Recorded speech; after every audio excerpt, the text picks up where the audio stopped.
Hi everyone, Assalamu alaikum. Welcome to my new YouTube channel Shihana Ameen. First of all നിങ്ങൾ എൻ്റെ channel ആദ്യമായിട്ടാണ് കാണുന്നുണ്ടെങ്കിൽ like ചെയ്യുക, സബ്സ്ക്രൈബ് ചെയ്യുക, സപ്പോർട്ട് ചെയ്യുക കേട്ടോ.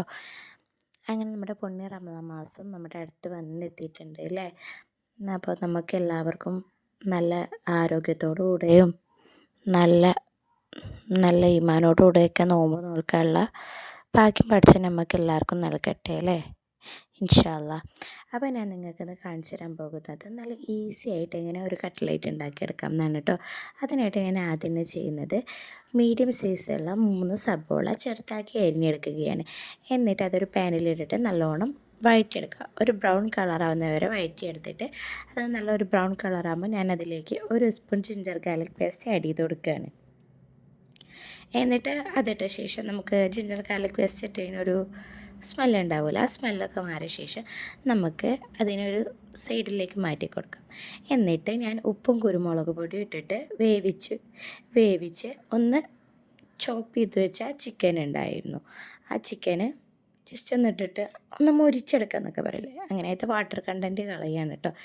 എന്നിട്ട് നമുക്ക് അതിലേക്ക് ആവശ്യത്തിനുള്ള കുരുമുളക് പൊടിയും ഗരം മസാല പൊടിയും ചിക്കൻ മസാല പൊടിയും ആഡ് ചെയ്ത് കൊടുക്കുക കേട്ടോ. പച്ചമുളകും കറിവേപ്പിലയും ചേർക്കുന്നവരുണ്ട്. എൻ്റെ മോന് കട്ട്ലേറ്റ് നല്ല ഇഷ്ടമുള്ളൊരു സ്നാക്കാണ്. അപ്പോൾ അവന് പച്ചമുളക് ഉണ്ടെങ്കിൽ അധികം കഴിക്കില്ല, അതുകൊണ്ട് ഞാൻ പച്ചമുളക് ആഡ് ചെയ്യാറില്ല കേട്ടോ. കറിവേപ്പില ഞാൻ അങ്ങനെ ആഡ് ചെയ്ത് കൊടുക്കാറില്ല, ചിലപ്പോഴൊക്കെ ചെയ്യാറുണ്ടെന്ന് മാത്രം. അങ്ങനെ നല്ലോണം മിക്സ് ചെയ്തെടുത്ത് ഞാൻ അതിലേക്ക് കുറച്ച് ടൊമാറ്റോ കെച്ചപ്പും കൂടി ആഡ് ചെയ്ത് കൊടുത്തു. സോസ് എന്താ നിങ്ങളുടെ കയ്യിൽ വെച്ച് അത് ആഡ് ചെയ്ത് കൊടുക്കുക കേട്ടോ. എന്നിട്ട് ഞാൻ 4 പൊട്ടാറ്റോ വേവിച്ച് ഉടച്ച് വെച്ചിട്ടുണ്ടായിരുന്നു. നല്ല ചൂടോടുകൂടി ഉടച്ചെടുത്താൽ പൊട്ടാറ്റോ പെട്ടെന്ന് ഉടഞ്ഞു കിട്ടും കേട്ടോ. എന്നിട്ട് അതിലേക്ക് മിക്സ് ചെയ്ത് കൊടുക്കുക. നല്ലോണം മിക്സ് ചെയ്ത് കൊടുത്ത് നമ്മുടെ പൊട്ടാറ്റോയിൽ വാട്ടർ കണ്ടൻറ്റും കൂടി പോയി കിട്ടണം. എന്നിട്ട് നമുക്കതിലേക്ക് മല്ലിയിലയും കൂടി ആഡ് ചെയ്ത് കൊടുക്കണം കേട്ടോ. നമ്മുടെ കട്ട്ലേറ്റിൻ്റെ പൊട്ടാറ്റോ കൊണ്ടുള്ള മസാല റെഡി ആയിട്ടുണ്ട് കേട്ടോ. ഇനിയുള്ളതാണ് നമുക്ക് ഈസി ആയിട്ടുള്ള പരിപാടി. നമുക്ക് ഡപ്പയുടെ അടപ്പോ ഒന്നും ആവശ്യമില്ല. നമുക്ക് കൈ കൊണ്ട് തന്നെ ഇങ്ങനെ ഉരുട്ടിയെടുത്തിട്ട് ഇങ്ങനെ പ്രസ് ചെയ്ത് കൊടുക്കാം കണ്ടോ. എന്നിട്ട് ഇങ്ങനെ ഷേപ്പ് ചെയ്തെടുക്കാം കേട്ടോ. നമുക്ക് പെട്ടെന്ന് പരിപാടി കഴിയും. മറ്റേത് നമ്മൾ ഒരു ഡപ്പയുടെ മൂടിയൊക്കെ എടുത്ത് ഷേപ്പ് ചെയ്തെടുക്കുമ്പോൾ നമുക്ക് ഒരുപാട് ടൈം ആവില്ലേ, പെട്ടെന്ന് മടിയും പിടിക്കും.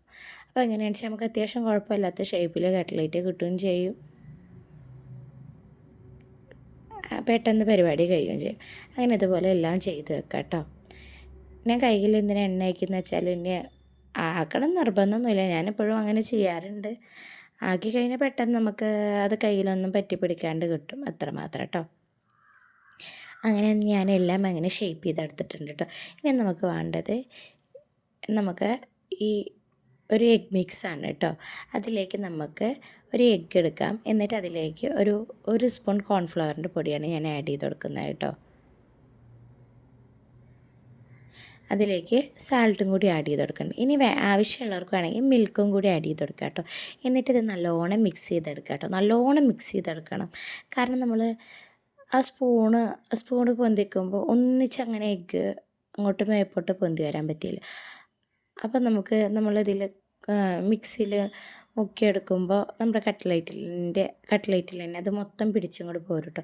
അപ്പോൾ അതിന് നമുക്ക് നല്ലോണം മിക്സ് ചെയ്തിട്ടെടുക്കാം. കോൺഫ്ലവർ എന്തിനാണ് ഇടുന്നതെന്ന് വെച്ചാൽ നമ്മുടെ കട്ട്ലേറ്റിൻ്റെ പുറംവശം നല്ല ക്രിസ്പി ആയി കിട്ടാൻ വേണ്ടിയിട്ടാണ് കേട്ടോ. ഇത് ഞാൻ ബ്രെഡ് പൊടിച്ച് വറുത്ത് വെച്ചതാണ് കേട്ടോ. അപ്പോൾ ഞാൻ നോമ്പിന് ആവശ്യമുള്ള ബ്രെഡൊക്കെ ഇങ്ങനെ പൊടിച്ച് വറുത്ത് വെക്കുകയാണ് ചെയ്യാറ്. എന്നിട്ട് നമുക്കിത് ഈ എഗ്ഗിൻ്റെ മിക്സിൽ മുക്കിയെടുത്തിട്ട് ആ ബ്രെഡ് ക്രംസിൽ കോട്ട് ചെയ്തിട്ടെടുക്കാം കേട്ടോ. അതുപോലെ തന്നെ അങ്ങനെ എല്ലാം ചെയ്തെടുക്കാം കേട്ടോ. അങ്ങനെ തന്നെ അതുപോലെ തന്നെ എല്ലാം ചെയ്ത് വെച്ചിട്ടുണ്ട് കേട്ടോ. പല ടൈപ്പിൽ കട്ട്ലേറ്റ് ഉണ്ടാക്കും ഞാൻ. ഇങ്ങനെ കട്ട്ലേറ്റ് ഉണ്ടാക്കാം, നല്ല ടേസ്റ്റി ആയിട്ടുള്ള കട്ട്ലേറ്റാണ് കേട്ടോ. എന്നിട്ട് നമുക്കതിലത്തെ ഓരോ കട്ട്ലേറ്റും നല്ല ഹൈ ഫ്ലെയിമിലാവരുത്, ഒരു മീഡിയം ഫ്ലെയിമിലിട്ടിട്ട് നമുക്ക് ഓരോ കട്ട്ലേറ്റും ഇങ്ങനെ പൊരിച്ചെടുക്കാം കേട്ടോ. അതിൻ്റെ പുറം വശം മാത്രം നമുക്ക് കുക്കായി കിട്ടിയാൽ മതിയല്ലോ. ഓൾറെഡി അതിൻ്റെ അകമൊക്കെ നമ്മൾ കുക്ക് ചെയ്തെടുത്തതാണല്ലോ. അങ്ങനെ പുറം നല്ല ക്രിസ്പിയും ഉള്ളും നല്ല സോഫ്റ്റും ആയിട്ടുള്ള കട്ട്ലേറ്റാണ് കേട്ടോ. അങ്ങനെ നമുക്ക് ഓരോന്നോരോന്ന് ഇങ്ങനെ വറുത്ത് കോരിയെടുക്കാം കേട്ടോ. അങ്ങനെ നമ്മുടെ കട്ട്ലേറ്റ് റെഡി ആയിട്ടുണ്ട് കേട്ടോ. വളരെ പെട്ടെന്ന് തന്നെ തയ്യാറാക്കിയെടുക്കാൻ പറ്റുന്ന കട്ട്ലേറ്റാണ് കേട്ടോ.